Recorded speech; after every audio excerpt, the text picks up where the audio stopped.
Yes. Again, you can turn me on now. Again. Hello, can you hear me? Wake up. Good morning, everybody. I have a necklace that's that color. Okay, Mike. Yes. Where's good Mike? morning. Where are you, Mike? Out I there am in right ethers. Woo! Right here. Kathy Can you is hear me here all right? cracking up. Okay, because we're looking for Mike and he doesn't. We don't know where he is. Can Mike you is hear me? talking. Mike is talking. Searching. Yes. There you are. Yay, Mike. Oh, yes. Mike has arrived. Okay. Mike is in the square. Okay. Let's be very specific. Mike, take it away. Good morning.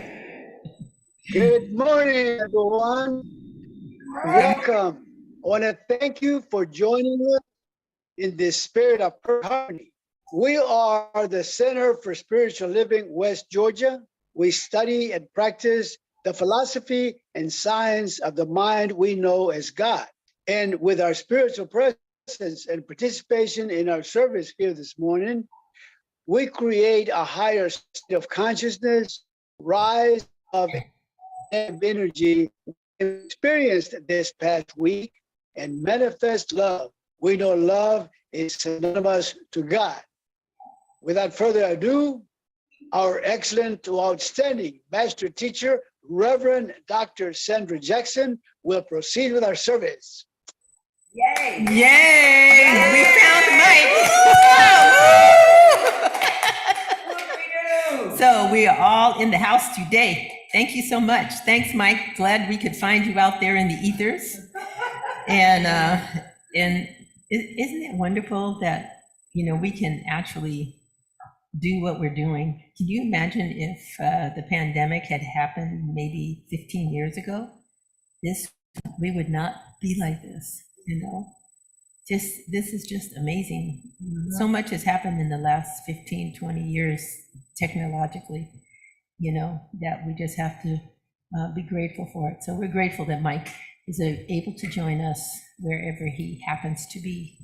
So let us join in consciousness with this spirit of and this feeling of deep gratitude and thanksgiving that we are living today in this age of technology, in this age where, as human beings, we are able to do more than we ever have in the human experience of life itself. That we are living in an age when people in the 12th, 15th, 20th, even the 20th century could only imagine. And we are living it. And we are living it because the Word of God is one that is expansive, is creative, and it has no limits. And so therefore, as we recognize this morning, we realize and know that we are living and experiencing the allness of God. We are experiencing that unlimitedness that is God. And we are knowing that it is the origin of all that is. And so as we allow ourselves to sit in it, to rest in it, to know it, to experience it, and to allow it to lead us in our own lives, there is a sacredness, there is a creativity, there is a joy, there is a love that bubbles up from within us and allows us to be the creative person that we happen to be. And so we are speaking this word and knowing that what is true for us individually is true for us as a center, a spiritual center as well.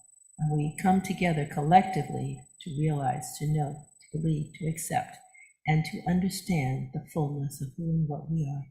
So we graciously begin this day knowing this truth is unfolding in us and through us and as us, as we can continue and know that all is well. And so it is. Amen. So it is. Okay, so our vision and mission is in our up there. Okay. It is CSL West Georgia is a joyful global community where everyone belongs. Through our unique spiritual teachings, We provide a safe environment to experience compassionate living. Our Declaration of Principles. I believe in God, the living Spirit Almighty, one indestructible, absolute, and self-existent cause. This one manifests itself in and through all creation, but is not absorbed by its creation. The manifest universe is the body of God. It is the logical and necessary outcome of the infinite self-knowingness of God. And our song this month is different than the program that we have. Somebody forgot to do the program. Who did? For September. Who? I don't know, what's a somebody? I can't relate because I never. A no-name somebody. I can't relate because I never forget anything. Right? This is called The Face of God.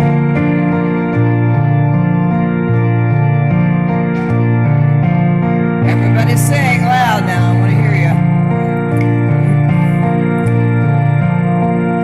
You are the face of God. I hold you in my heart. You are the part of me. You are the face of God. You are the face of God. I hold you in my heart. You are a part of me. You are the face of God. You are the face of love. Just look around and you'll see it. I hold you in my heart. You are a family. You are the face of love. You are the face of love. I want you in my heart. You are my family. You are the face of God. Let's do the face of God again, okay? You are the face of love. I want you in my heart. You are a part of me. You are the face of God.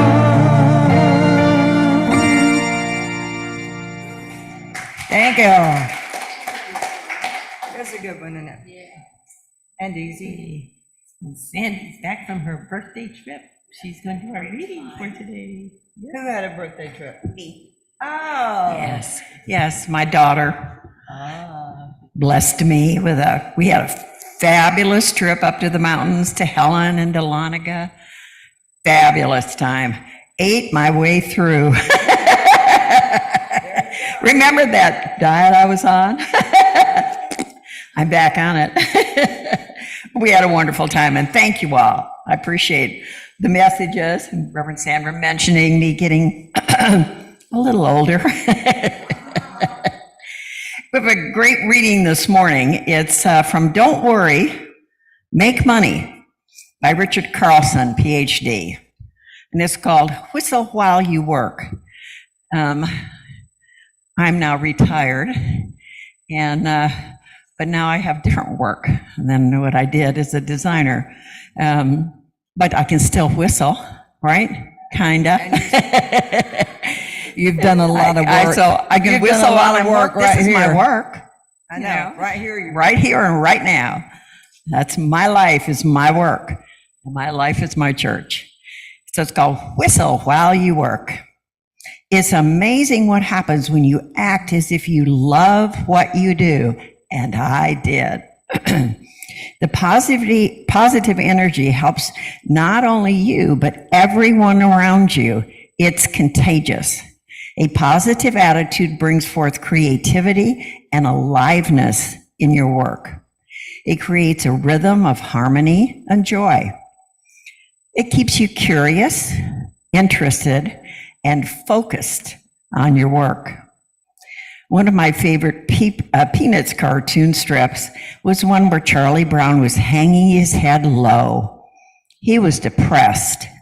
While his head was down and his shoulders were slumped over, he was explaining to Linus that if you want to be depressed, it's really important to look depressed. That your negative posture actually helps you remain low. He went on to correctly explain that if you were to lift your head up and smile, it would take you out of your depression and make you feel better. The idea of whistling while you work is identical, only it's on the opposite end of the attitudinal spectrum. When you appreciate the privilege of doing whatever you are doing, it makes it virtually impossible to feel down. Instead of complaining, you'll notice all the things you love about your work and your life. When your attitude is positive, your perspective is heightened. You will focus less on the irritations and annoyances of your work and more on the aspects that are delightful and nourishing. Your curiosity will encourage you to see new options and new ways of doing things. It will keep your thinking fresh and spontaneous, alive and interesting. The people around you will be affected too. They will be more likely to offer you genuine, positive feedback. They will actually listen to what you have to say, and they will appreciate you more than ever before. So much of what you've always wanted will emerge, and it all begins with a smile. Starting today, see if you can incorporate a whistle while you work attitude into your daily routine. You'll notice an immediate shift from grumpy and serious to lighthearted and joyful. The creation of abundance is a joyful process. Lighten up and have some fun. And so it is, y'all, and so we will. And so it is.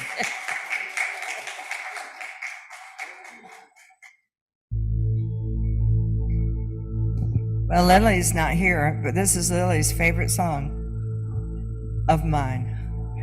Probably of all songs, don't you think? Of course. This is called I Am Not Separate. I think a lot of our unhappiness comes from thinking we're separate, but we never really are. We just have to surrender to the oneness.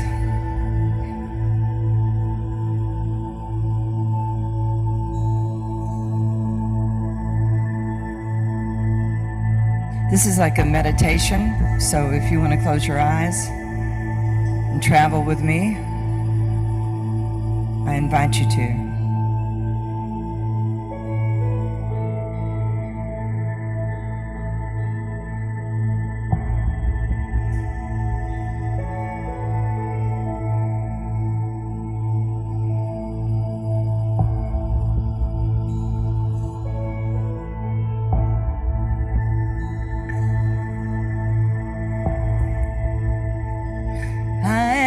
Not separate. I am not separate. I surrender into the oneness. You are not separate. You are not separate. Surrender into the oneness. What name is oneness? Spirit, concordance, divine. is oneness. Mother, Father, Creator, universal mind. We are not separate. We are not separate.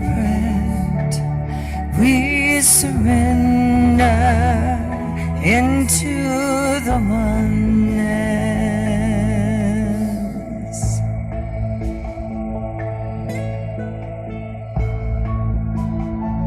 And I often wonder why surrender is so hard. Should be easy, right?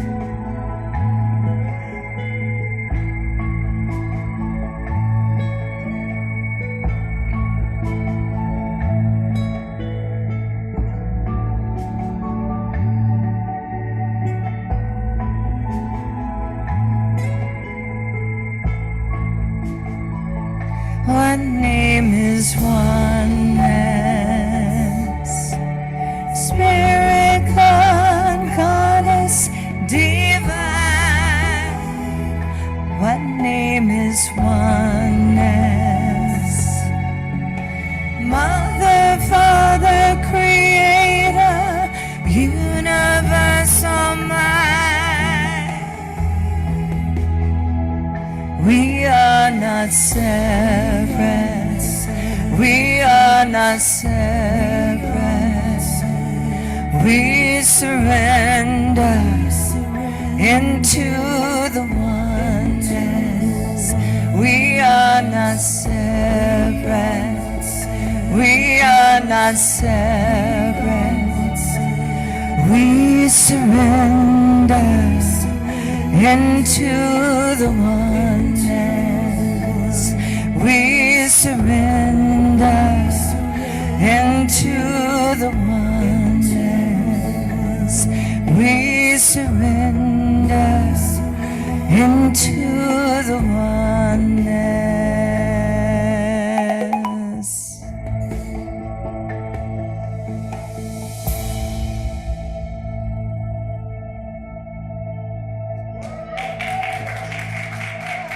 Thank you.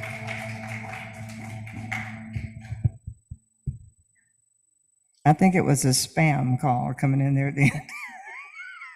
Thought I had that turned off. And that's Sherry singing with me, by the way. Thank you, Sherry. Right. Thank you, Sherry. Yeah. Okay. Once is not enough. Thanks, Cynthia. So, this is September. Yay! And September begins with Labor Day. And Labor Day is like, it's sort of like the signal that summer's over.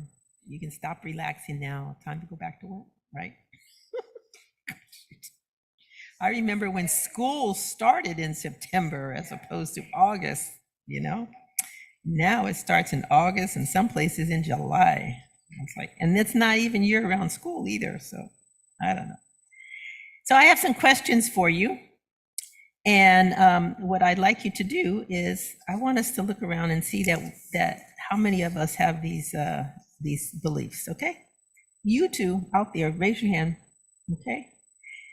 All right, so how many of you have heard that children play and grown-ups work? Children play and grown-ups work. No, raise your hand if you've heard that, okay? If you haven't heard it, then leave your hand down, but if you've heard it, raise your hand, okay. Okay, work is what makes you grown up.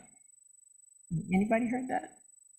Okay. All right, work is something you have to go to looking for out there in the world. You apply for it and you compete for it.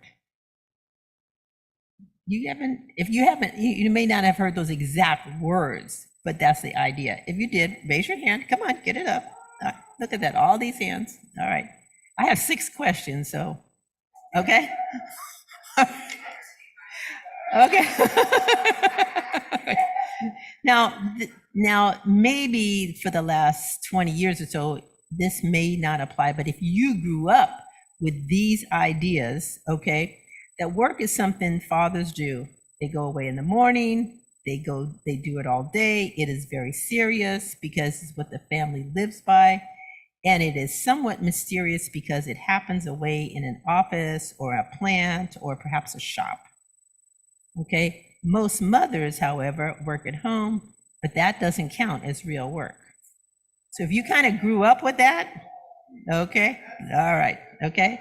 It may not have been exactly that, but the whole idea is that fathers worked outside the home, mothers worked inside the home, and their work really did not count, okay, because it wasn't as valuable. And to some extent, that is still true. And the next question is, work is not something you're supposed to like.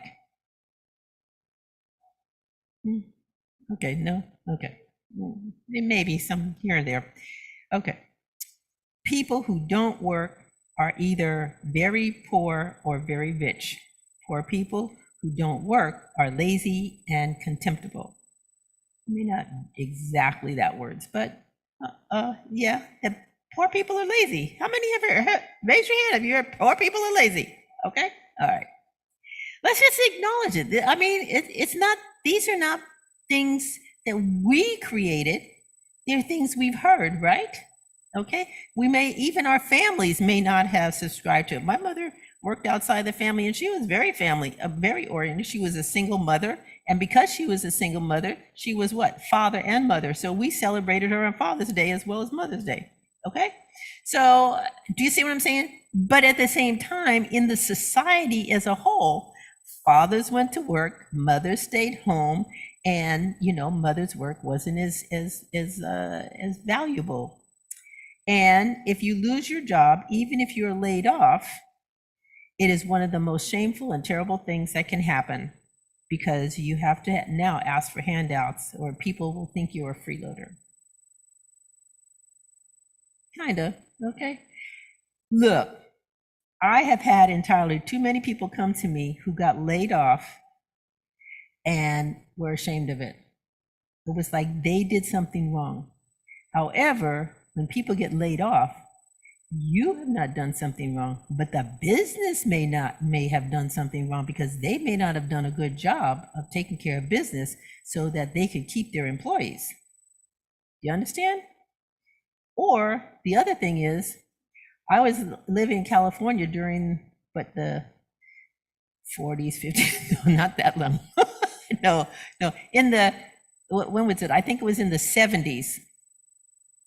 When the 70s and 80s, when the CEOs discovered that they could lay off a whole bunch of people and they could get more income for themselves, because I don't exactly understand how the whole thing works, but they provided more income for the company, more profit for the company because they had less employees, right?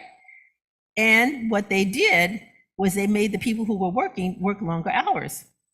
Because I was living in counseling people during that time. They were ashamed of being laid off.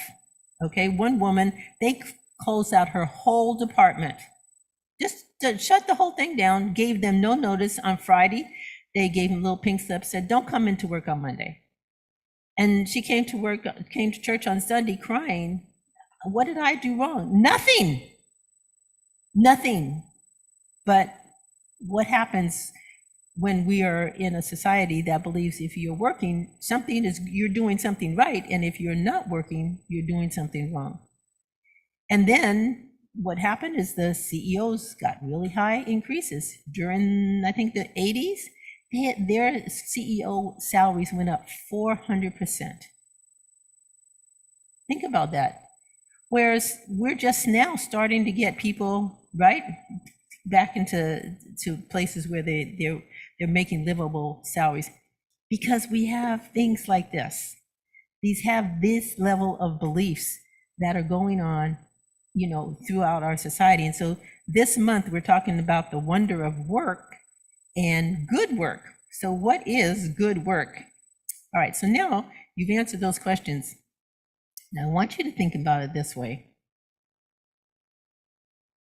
Now, Sandy, like she said, she's retired. So think about it from when you were working, okay? We have been born into a culture that believes certain things.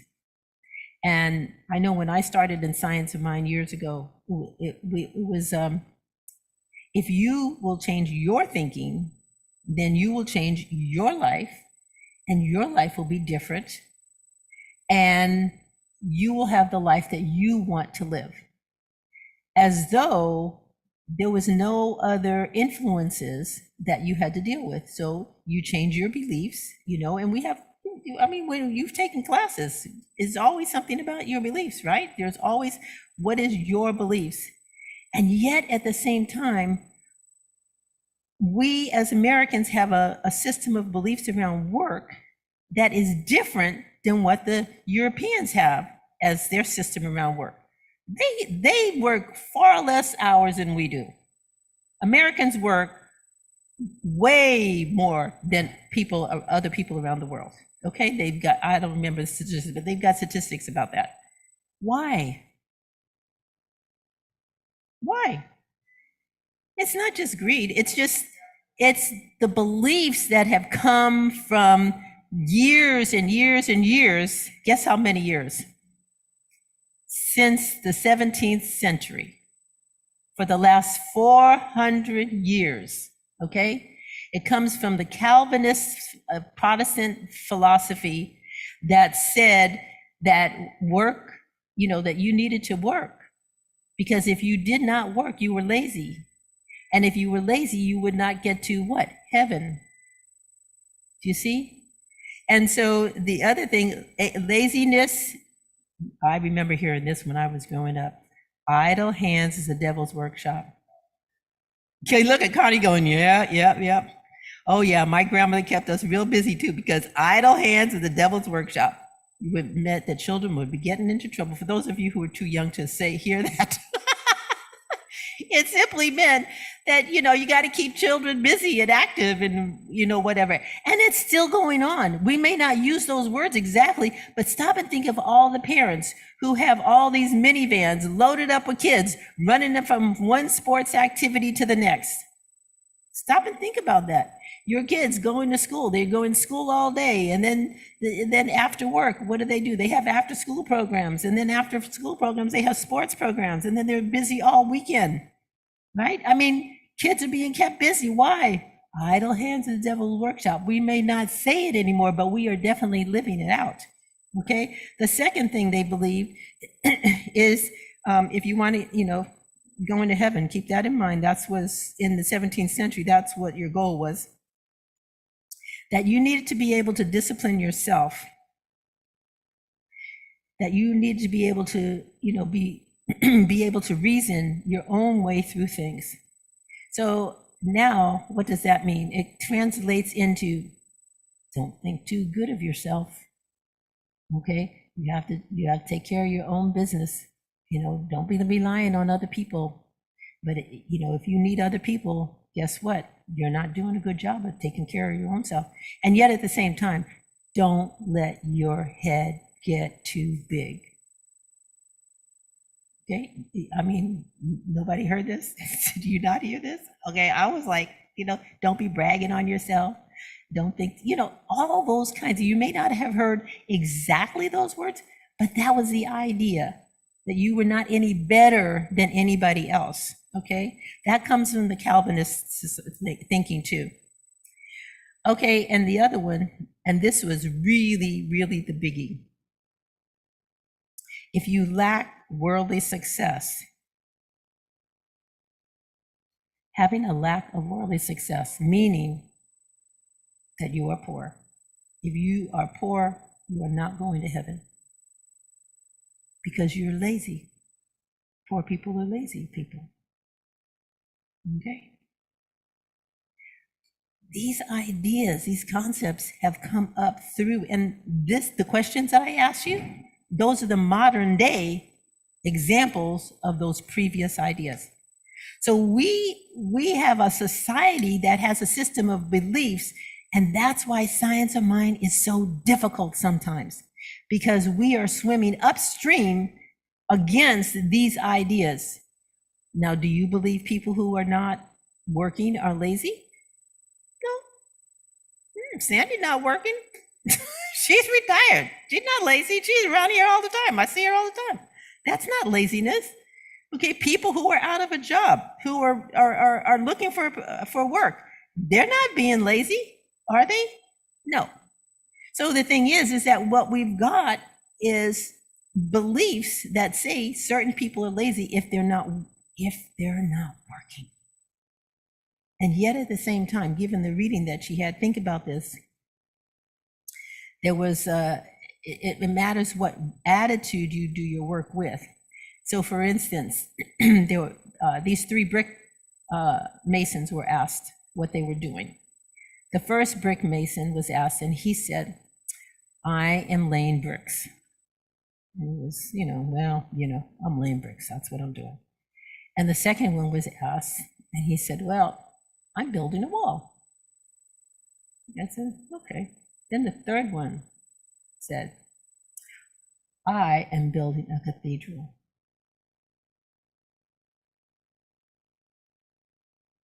When you go to work, what are you doing? Whistle while you work? Is it something that you're enjoying? Is it something that you're just doing because you're making money? I don't know about you, but when I was in high school, my senior year, they had some class called Life something or another. And we had learned how to do checkbooks. They taught us about Social Security. You're 17, they're teaching you about Social Security, and you're going like, okay. And, but, the big thing was they gave us aptitude tests to see what we would be good at. And then given the aptitude, how our aptitudes came out, then those are the kinds of jobs that we could get. And nowadays they tell kids, well, look up and see what kind of money you can make. So if you make, you want a job that's going to make you that kind of money, go to college, okay, get a good education. You got all those kinds of messages, right? And so you were told, do something that will make you money. And then Marcia Senator comes out with a book, says, do what you love and the money will follow. Does it? It does. But most people aren't taught that. And if you're not taught that, if you don't grow up with that, if you grow up with these Calvinistic beliefs, then you may not believe that you can actually be working at something that you absolutely love and enjoy, that is of value to you and others, that you can actually whistle while you work, that you can actually be about building a cathedral even though you're an employee. You can be. You can be helping to build the company, as opposed to just being the cog in the wheel. It's how you think about it. Now, these 3 masons working on the same building. One's building a cathedral. Why? Because he has a vision of something grander and greater. Now, if you know anything about the cathedrals in Europe, they were not built in 5 years. They took 25 or 30 years to build. So this brick mason, who's 20, 21, 22, who's building a cathedral, is not going to be around perhaps, or will be an old man by the time that cathedral gets built. Think about it. But their vision, and that's what Science of Mind is trying to get us to do, is to understand that we can either be about just making bricks, or we can be just about building a wall, or we can be about building the cathedral of our own lives. So we have a quote from Ernest Holmes, because that we can pull up now, Marcia. So Ernest Holmes, in The Science of Mind, tells us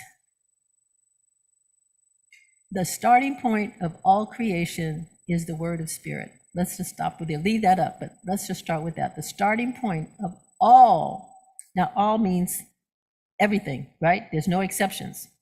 So all creation, whether you're getting a new job, whether you're buying a new house, whether you're moving to a new neighborhood, whether you are trying to get pregnant, whatever, all creation begins with the word of spirit. So what that means is that you are not the originator of your ideas. You are not the originator. God is the originator. And God has created all this abundance. Everything we live in, all the material world, comes from some idea that came from spirit. What happens is you and I take a limited piece of it and apply it to our lives. Do you see this? We are not the originator. Okay? The word is the concept. So remember in the Bible, in John, it says, in the beginning was the word, and the word was with God. All right? Because the word comes from God, right?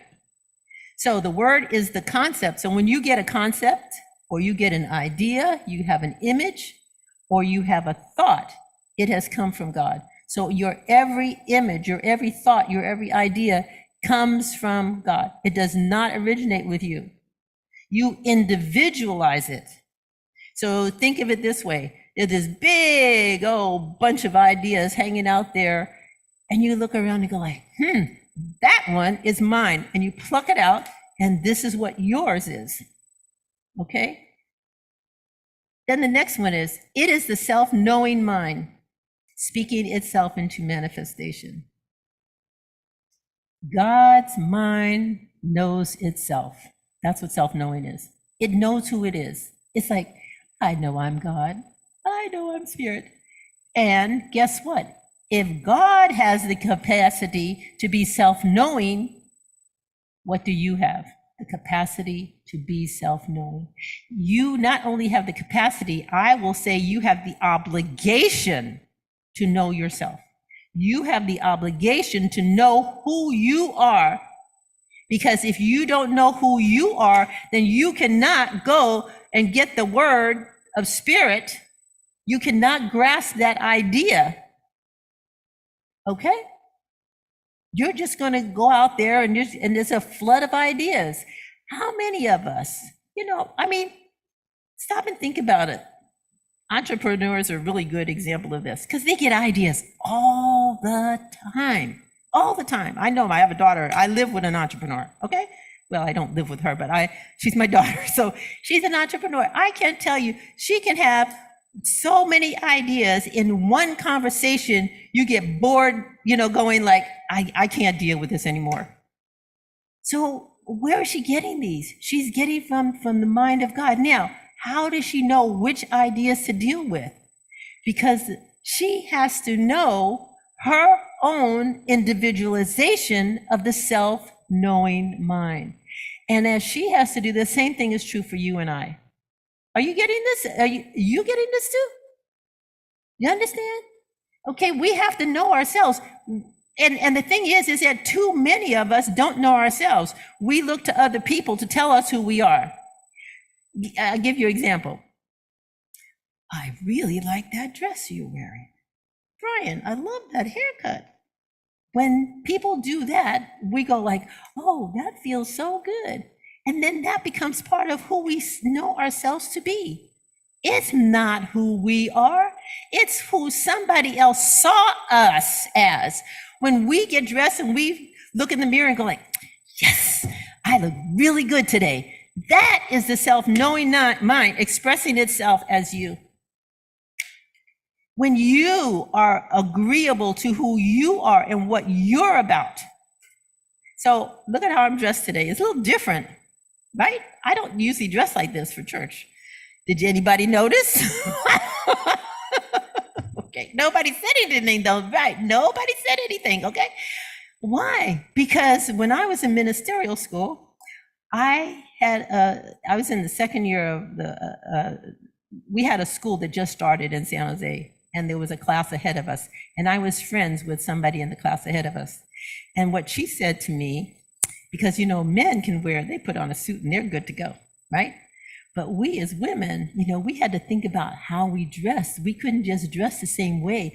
We had to dress up on Sundays, okay? We had to be, you know, look extra smart. And we had to look prosperous because we were teaching prosperity. So therefore, I stopped shopping at Macy's and started shopping at Nordstrom's. Do you get what I'm saying? That was not my self-knowing mind. That was somebody else telling me how I should be. So today I was like, I'm not going to do that. I'm just going to be myself.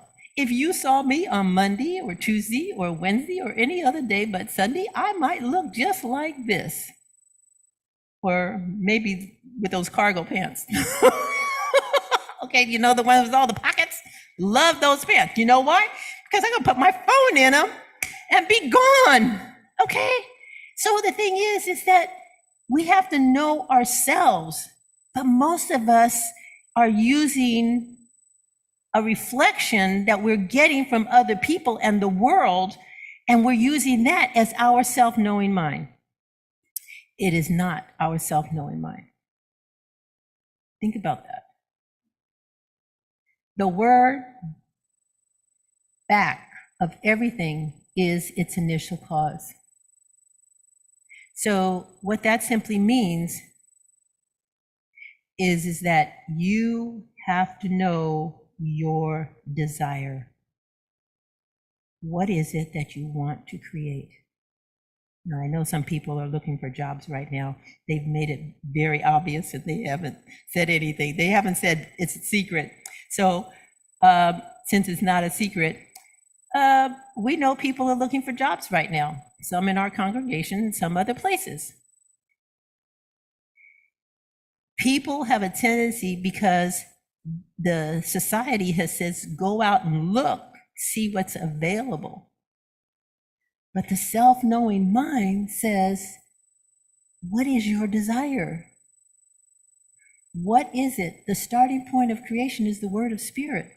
So if that's the starting point, then spirit has a job for you. You have to decide what that job is. Now, Sandy is retired. And you know what? The thing is that she still has a job to do because she's still here. So many of us, speaking of work, we work for 30, 40, 50 years. I've seen people in their 20s going, I can't wait to retire. Why? Because they don't like what they're doing. They don't like what they're doing. If you don't like what you're doing and you're 25, get a new job. If you are 55 and you don't like what you're doing, do something different. If you are 75 and you don't like your retirement, change it. If you are still alive, the word of God is still in you, seeking to express as you. And you just have to decide what it is. Most of us won't take the time to have the self-knowingness of what it is that works for us and lives with the desires of our own heart, and then know that if I can have this desire, there has got to be an expression of it in the world, or I would not have it. Do you understand this? I can't tell you how many people have told me when they really got to this, I cannot believe the job I just got. And not only that, it pays more than I expected. I have had people tell me that. But you absolutely have to follow the principle. You have to get out of these ideas that you grew up with, that were ingrained in you, that said, these are the principles you have to live with. They're not principles, they're beliefs, they're ideas. Principles are unchangeable. The thing is that you cannot stick with what the culture says if you want to create the life that you have for you. And I hate to tell you this, reason why people don't do it is because they don't want to be out of the circle of friends they're in. They want to have the same circle of friends. They want to have their families pat them on the back and say, what a good, great person you are. How many times have we heard the story of the man whose father wanted to be a lawyer, walk in his footsteps, or a doctor, or whatever professional, and he went to college and he didn't found this is not working for me, and took the diploma home to his dad, said, here's your diploma, I'm going out to art school. I mean, people do stuff like that, but not a lot of us, because we don't want to buck the people who are around us who are constantly going like this: be the way we want you to be the way we want you to be, because it's more comfortable for us. It may be comfortable for them, but it may not be comfortable for you. Do you think that the man who was building cathedral was busy running around telling the other people, you should be about building the cathedral? No, he's like, I'm building a cathedral, you do whatever you want. Now, the other guy who's building bricks, he may very well have been saying, you don't want to build a cathedral, we're just laying bricks here, so just be a bricklayer. Stop and think about it. That's what happens. People don't walk around giving you the grandiose idea. They want you to stay small and stay where they are and where you are. So I ask you, what is it that you want to create? What you want to create is your desire. And guess what desire is? Of the Father. That's what it means. So it's your conscious mind. What is your conscious mind? What do you want to do? What is it that you want to create? Is it a new job? Is it travel? Do you want to retire? Do you have a business adventure you want to do? Is there a relationship you want? Or health? It's just something we have to choose. It could be all of those or none of those. You may have something greater and grander. Keep in mind, the self-knowing mind of God is your self-knowing mind. If God requires the word to start creation, then you too need to start with the word. And what is that word? It's your desire. It's your desire. What is you want? So that's why I've said to people who are looking for a job or looking for a relationship, people, those books where they said, write out a list of all the things, you want when you want a relationship, you write all this list. And sometimes people get all of that. And sometimes they don't. They find, this list didn't work. Why? Because they made the list not from their heart in terms of who I want to be with. They looked at the world and said, it would be really nice if he's rich or she's rich. It would be really nice if they live here, if they're this tall, or they're, and they give a description of things that they got from the world. But when you sit down and ask yourself, what is the relationship I want for myself? Then it tends to be in alignment with who you are. And then you find a relationship that matches and works for you. Do you follow what I'm saying? There's this very thin line between what the world wants and what we want. You absolutely have to spend time with yourself. You can't read a book. You have to do what she said in the song. Separate yourself. Sit down. Think about what it is. Who it is. Who am I? What kind of relationship? What kind of job? What kind of experience will work for me in my life? Because that's the self-knowingness. That's the important thing.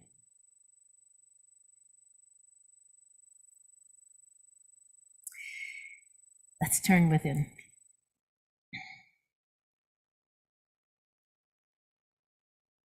And knowing that right here, right now, the self-knowingness mind of God is knowing who we are individually.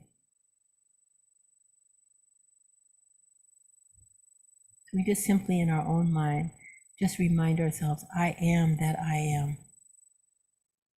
I am the presence, I am the power, I am the life. And the Spirit of God lives in, as, and through me. And therefore, I can have my own desire. I can have the truth of my being expressed in my life. That I can release and let go of anything and everyone, wherever I am, with whomever I am with. I can release it all in order to be in full and complete alignment with the Spirit of life within me. And guess what? I get more than I ever imagined, because God is an abundant God, a creative God, and has access to all possibilities, even those beyond my limited awareness. And so this day, in this very moment, I open myself to it. And just affirm that for yourself right now. I am open, I am receptive, I am available for the fullness, the totality, and the goodness of God expressing in, through, and as me, and throughout all the desires of my heart. I am the self-knowingness of God expressed as who I am. And in the gratitude of this moment, in the truth of this day, I am knowing that it is the truth of who I am, and I release this word now into the law that knows exactly who I am and how to manifest this word as me. And so in deep gratitude and thanksgiving, I rejoice that this is so. And so it is. And so it is. Well, Sandy requested a song written by Janice Stanfield, who I've met at the Positive Music Festival several times, but you heard Michael Gott do it, okay? And we are blessed to have Marcia singing it for us this morning. Woohoo! I know. Okay.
Amazing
joy what this day brings.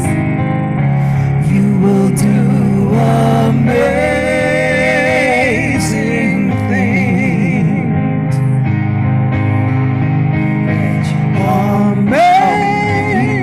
Amazing. Amazing. You will do amazing things. Okay, take us to the bridge.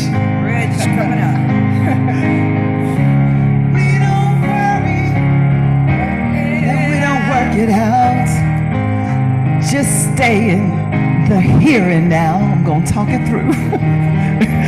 Let our mind rest for a little while.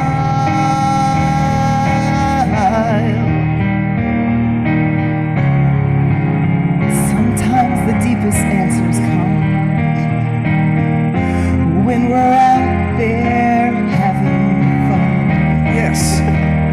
So close your eyes, take a breath, and smile.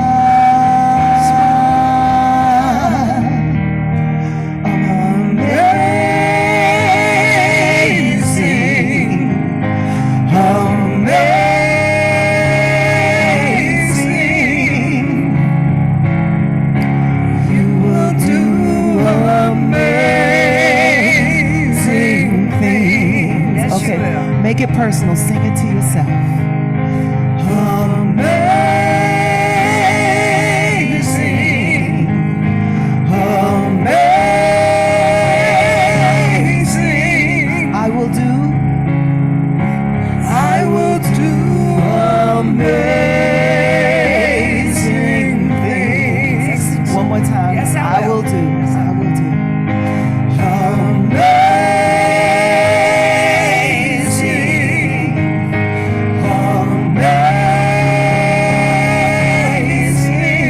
amazing.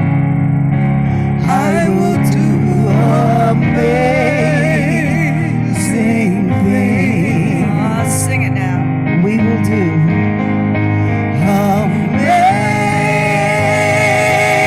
amazing,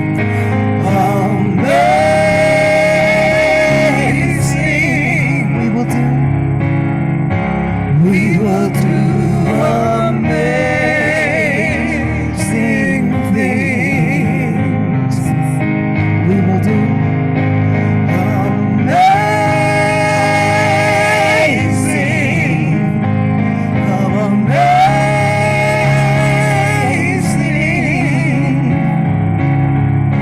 We will do amazing.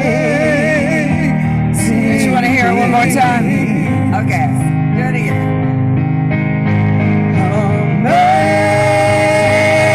Amazing, amazing.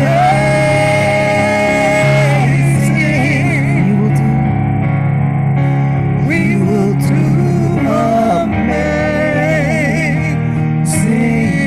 things.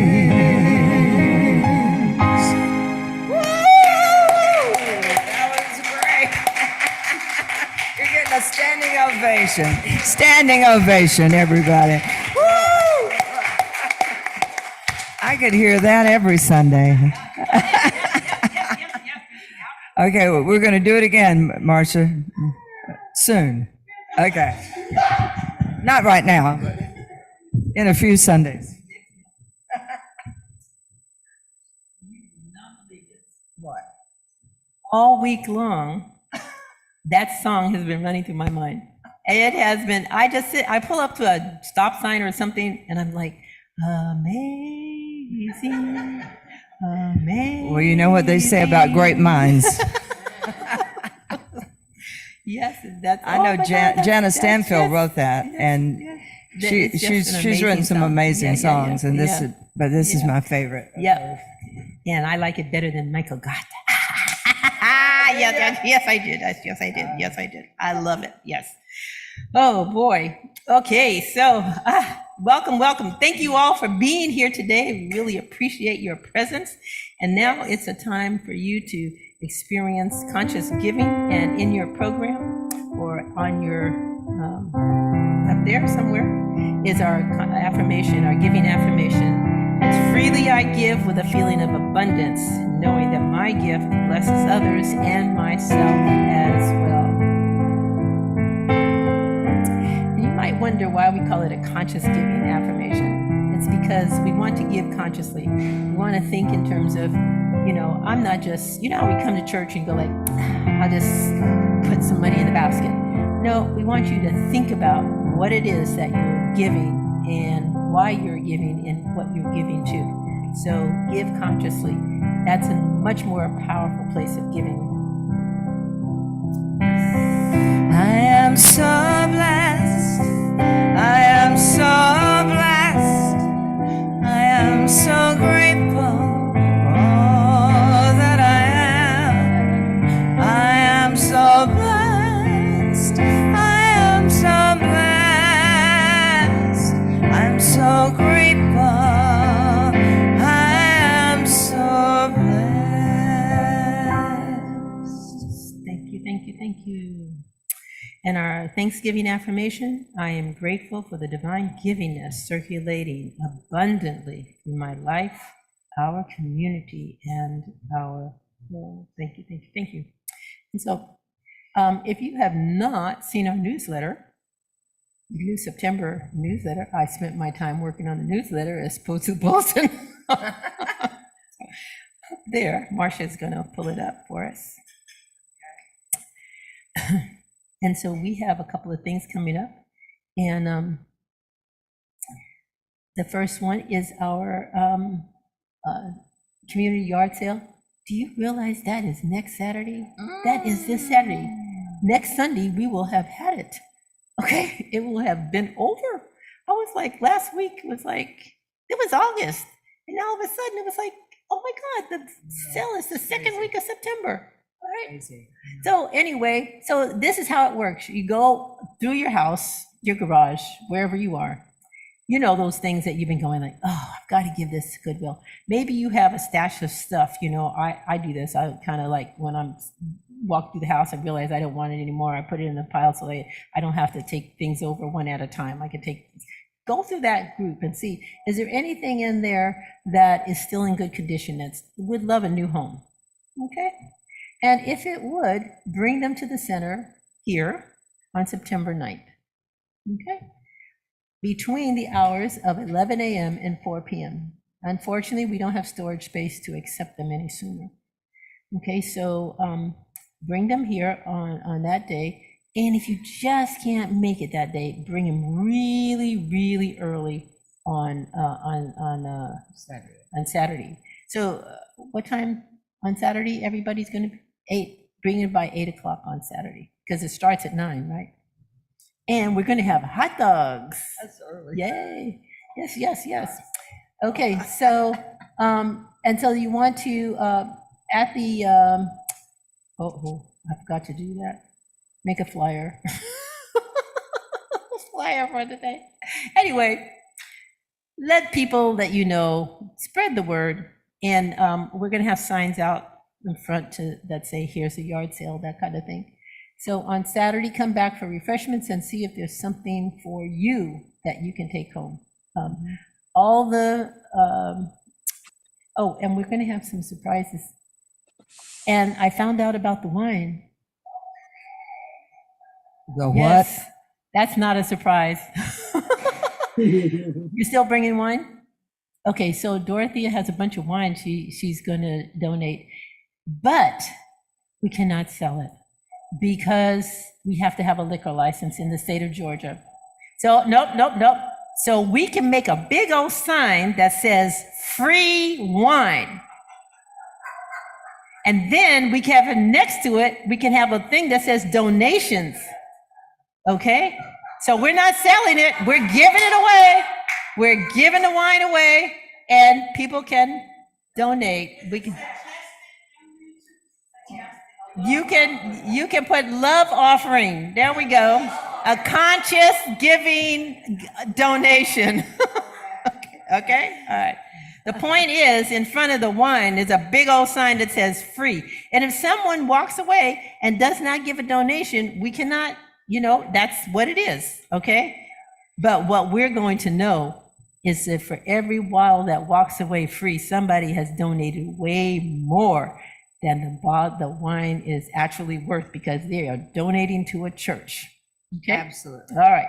So all donations that you give, the money all comes to the church, and we thank you very much for participating. And so our next thing coming up is going to be in October. And over there is our published author, our celebrated author, Dorothea. And Dorothea is going to be doing a workshop called Insight Without Change is Meaningless. It's the title of her book. And she has some wonderful experiences planned for you.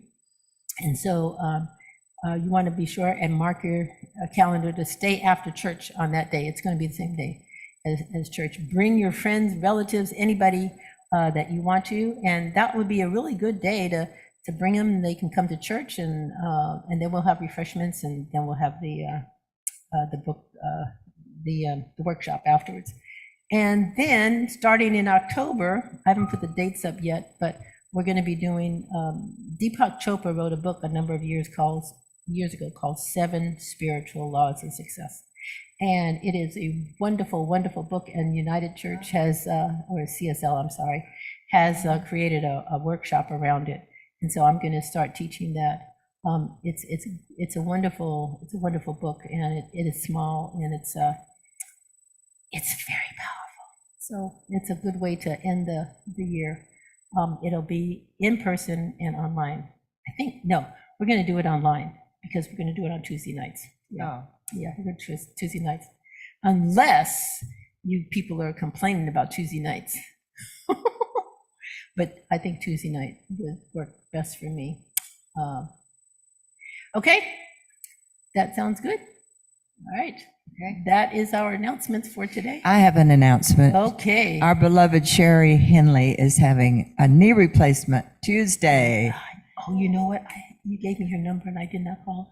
I will call her. Remind me. Yeah, so everybody yes, hold her in your prayers. Yeah. She's Call scared. Sherry. I keep telling her there's Call nothing to Sherry. it, but that's not true. Okay, yeah. And she knows it because she saw me do it. Yeah. I was not a good example. No, August has been a challenging family month for me. I have never had so many family challenges as I had this month. So anyway, but I will call her today. Okay, All right. good. And I'm going to go see Lois after church today too. So we'll let you know how she's doing. All right. So that is our service for today. And it was nice having you. So may I say, Ronnie? Oh, well, they're going to play. You're going to go to her house to play? At the place that she's at. Yeah. Well, I'll just stop by and watch you guys play for a little while and go home. Okay. So anyway, I'm glad you told me that.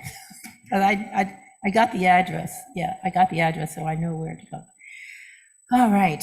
So thank you all for being here today, and enjoy your life. Remember, you are creating it every moment of every day. So if you're not enjoying it, you don't have anybody else to blame but yourself.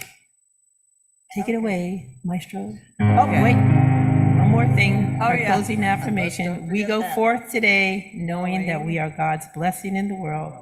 Only good goes from us, and only good comes to us. And so it is. So we're going to get a circle. I'll wait on you. Okay.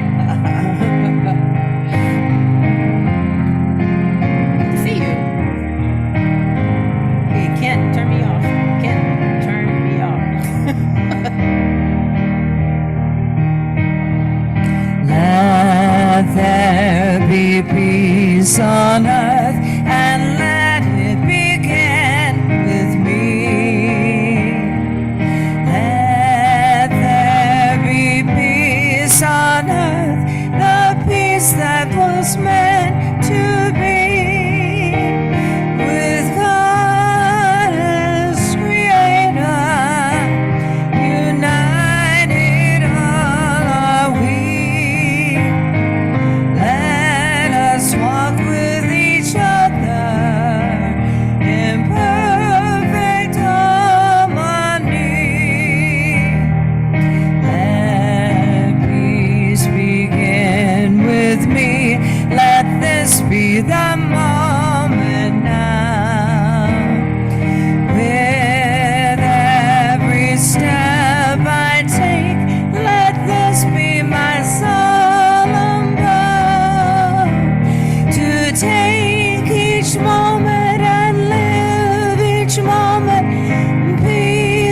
return.